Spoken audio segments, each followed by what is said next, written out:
Selamat pagi, siang, sore, malam, rekan-rekan semua, terutama Bapak Dr. Kadek Cahya Susila Wibowo SMA, selaku dosen pengampu mata kuliah Hukum Pelayanan Publik kelas K. Perkenalkan, nama saya Vincent Nathan Cahyadi dengan 3 digit NIM terakhir 754. Pada kesempatan kali ini, saya akan mempresentasikan hasil analisis terhadap jurnal dengan judul Keterbukaan Informasi Publik dan Tata Kelola Adaptif, Studi Kasus di Negara Berkembang. Sebagai pembukaan, kita harus mengerti terlebih dahulu bahwa jurnal yang nantinya akan dibahas ini itu mengkaji dan meneliti tentang bagaimana keterbukaan informasi publik dan tata kelola adaptif merupakan hal yang krusial dan pokok, terutama dalam diterapkannya maupun diberlakukan secara efektif dalam kehidupan bernegara. Penelitian dalam jurnal ini juga dilakukan di salah satu provinsi di Indonesia, yaitu Provinsi Sumatera Selatan. Pertama-tama, kita harus mengerti dahulu dan memahami tentang apa yang dimaksud dengan keterbukaan informasi publik dan juga apa yang dimaksud dengan tata kelola adaptif.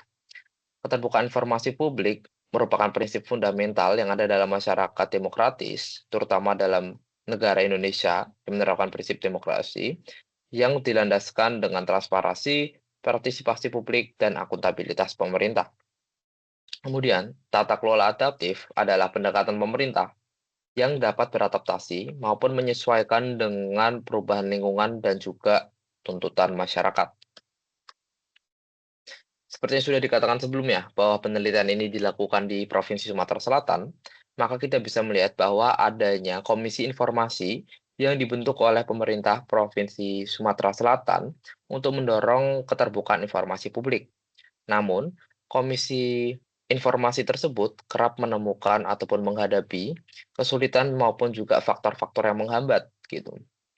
Dan kita juga bisa melihat bahwa terdapat 209 kasus dalam periode tahun 2018 hingga 2020 yang mengindikasikan bahwa banyaknya tuntutan masyarakat akan keterbukaan informasi publik.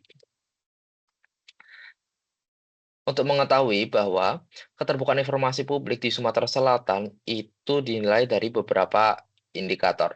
Terdapat 6 poin. Yang pertama ada ketepatan waktu dalam menyusun informasi, yang kedua terdapat kelengkapan informasi, yang ketiga terhadap keandalan sumber informasi, keempat terdapat akurasi data yang disampaikan, kelima terdapat pemanfaatan teknologi informasi dan komunikasi, dan juga keenam terdapat gaya komunikasi. Itu merupakan indikator dalam disebut keterbukaan informasi gitu. Nah, setelah kita mengetahui indikator dapat disebutkan sebagai keterbukaan informasi, kita juga harus mengidentifikasi dan mengetahui bahwa terdapat tantangan hambatan utama. Terdapat 5 poin. Yang pertama terdapat resistensi internal pemerintah.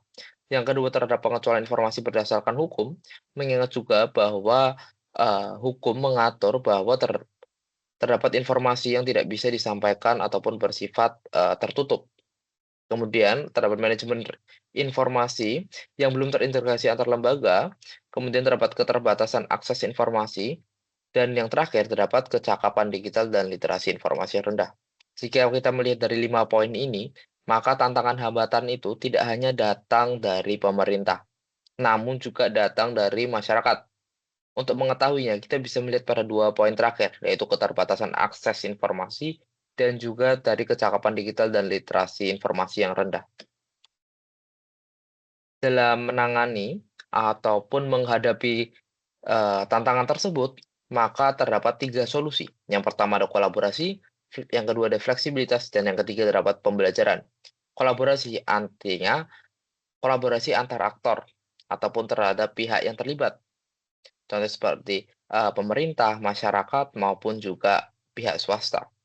Kemudian terhadap fleksibilitas, artinya pemerintah harus mampu dalam beradaptasi menyesuaikan dengan perkembangan teknologi maupun dengan, kondisi masyarakat. Seperti yang sudah dikatakan tadi bahwa itu merupakan prinsip-prinsip dari tata kelola yang adaptif. Kemudian ada pembelajaran, bahwa, pengambilan pembelajaran ini tidak hanya dilakukan oleh pemerintah, namun juga oleh masyarakat gitu dalam, eee selain keberhasilan maupun juga kegagalan begitu.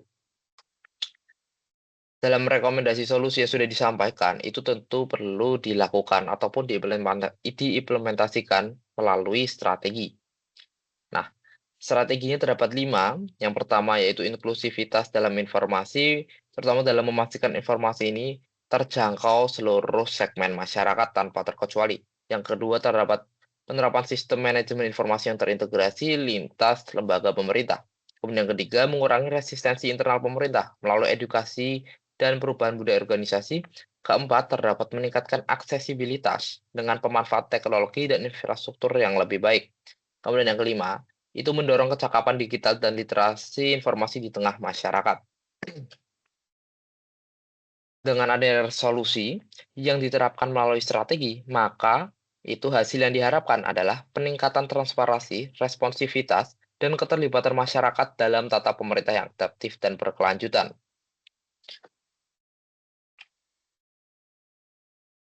Kesimpulan akhir dari analisis ini, yaitu bahwa penelitian ini yang dilakukan di Provinsi Sumatera Selatan itu menemukan banyak tantangan, maupun juga hambatan dalam keterbukaan informasi dan tata kelola adaptif. Namun dapat dihadapi maupun diberikan solusi, terutama dengan strategi-strategi yang sudah disampaikan tadi. Dan yang paling penting adalah bahwa seluruh hambatan maupun solusi itu harus ada sinergi dari masyarakat maupun dari pemerintah maupun dari pihak swasta agar dapat menghasilkan hasil yang efektif dan berdampak secara keseluruhan.